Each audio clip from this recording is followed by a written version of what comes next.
Okay, so Anthony Joshua does a interview with Max Boxing, and he goes into specific detail what happened to him on that night with fighting Andy Ruiz, and they sit there and they go through the fight and stuff. And what I gather from the interview that they did, I'm not gonna lie, I was expecting a little bit more detail from it, but that's just me.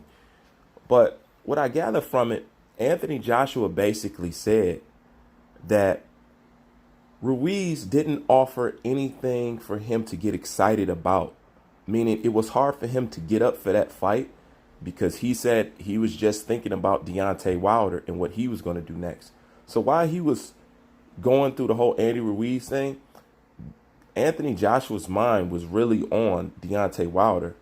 And he was saying how, well, I it was hard for him to get excited about that fight because the fight offered him nothing. So the fight didn't offer him any motivation, and I actually understand that part, you know. It didn't offer him any motivation. And as they go through the fight by fight breakdown, I paid close attention to Anthony Joshua's face. And although he's calm, cool on the surface, the look in his eyes when he's watching the replay video of him fighting Andy Ruiz actually tells it all. You can tell it bothers him. You can tell he's still upset about it.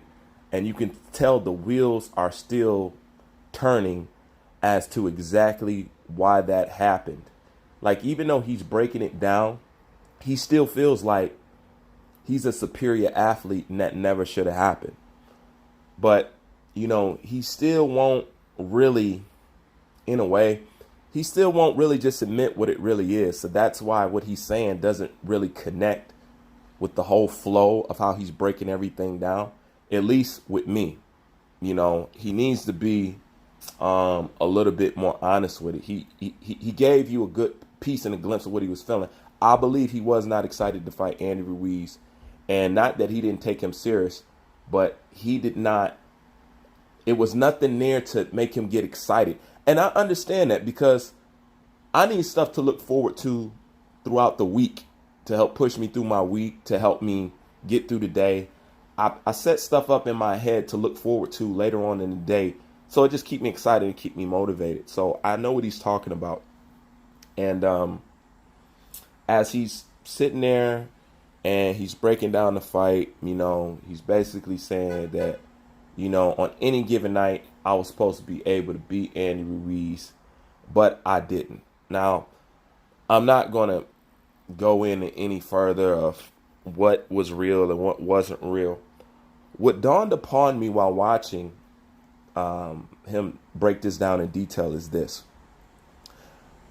I believe Anthony Joshua had to lose in order to keep winning, because he said it, and he's dropping hints, talking about working with George Foreman to get his passion back, At what point did Anthony Joshua lose his passion? At no point. You should be stepping in this ring if your passion is not there.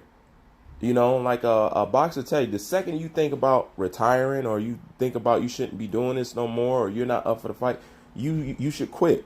So one thing's sure, in the process, and I can see why it happened, because he's been jerked around so many times, he's lost his passion for boxing. Listen, I'm losing my passion for boxing, just dealing with, the bull crap. And I'm not in the boxing game. So imagine how he would feel. If we're in, and a couple other people wrote me, like, yeah, man, I'm losing my passion too. Matter of fact, if it wasn't for you, Bruce, shit, I would be all the way out the game. You're the only reason why I'm still even giving boxing half a chance. You know what I'm saying? And I understand that, because I feel the same way.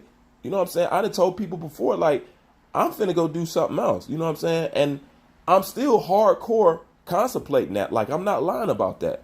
But I understand him losing his passion because I'm losing mine. So I get it. But this is what I wanted to say. If Anthony Joshua goes out here and he beats Andy Ruiz, to me, he returns back to his original status, and I'm going to tell you why. Because everybody, almost every trainer, boxer has all said, I would take a tune-up fight before fighting Andy Ruiz. Peep all the trainers that said that, and peep all the boxers that said that. So if Anthony Joshua goes out here and he beats Andy Ruiz, he needs 110% credit. And the reason why is because most boxers and most trainers would have took a tune-up fight before fighting Andy Ruiz. They're all on record saying it. They all said he should do it. If he was my fighter, I would do this. And even fighters said I would even do that. So Anthony Joshua is basically doing something that most people in the boxing world admit that they would not do. And I can't overlook that. I look at all the people say, yeah, I would take a tune-up fight. I think even Deontay Wilder, I think he should take a tune-up fight. That lets you know what they would do in his situation. So even in his situation, he's not acting like the average heavyweight or the average person in boxing. That I do have to tip my hat for. And he do deserve credit for that. And I don't want that overlooked. That's why I brung it up, because that's something that I didn't even think about. All these people are talking about, I would fight this fight, or I would take a few fights. I know they're all saying it. But Anthony Joshua is going right back in the fire, and he deserves to have his credit for that. So for me, if he pulls off the win, no matter how he does it, I'm reinstating him to full-fledged status, especially what's going on here in the boxing world today. However you want to look at him, as far as character, he's still leagues above these guys. And everybody talk about, you just want to create an excuse. I don't create no excuse for nobody. I know how to give somebody their fair shake. And if you come to my channel, if you don't learn anything, that's what I want people to learn. To learn how to give somebody their fair shake, regardless of how you personally feel about them. If you don't get anything from my channel, you should be able to walk away with that and say, I learned how to do that by messing with Bruce's channel. You know what I'm saying? You see me do it countless of times, and you see me do it about people I do not like. But you don't take away a person's credit. But I just had to bring that up and put that on your mind as you guys go and watch the video. He's still reluctant to, basically be 100% with it. Not only was you not motivated, you didn't train, and regardless of what was going on, and there was a lot of pressure on you, but that's neither here nor there. But if he scrapes this win off, he needs to get credit, because most of the boxing world and most of the boxers would not do what Anthony Joshua is attempting to do. And that's just the flat out facts. I don't care who don't like it. I don't care what you want to say. I don't want to hear how I'm babying somebody, or I'm not being, or I'm not holding them up to a certain standard. I do hold him up to a certain standard. That's why I can still speak on his behalf and still defend him where he needs that credit, But that's just my opinion on the interview that he did, breaking down the fight. I would like it if you guys go watch it and then come back and then tell me what you got from it. You may have picked up something that I didn't. I'm not going to lie. I skimmed through it a little bit just because I didn't want to hear them breaking down all the rounds, because it was kind of like useless babble to me. Just some of it, not a lot of it, just useless babble to me.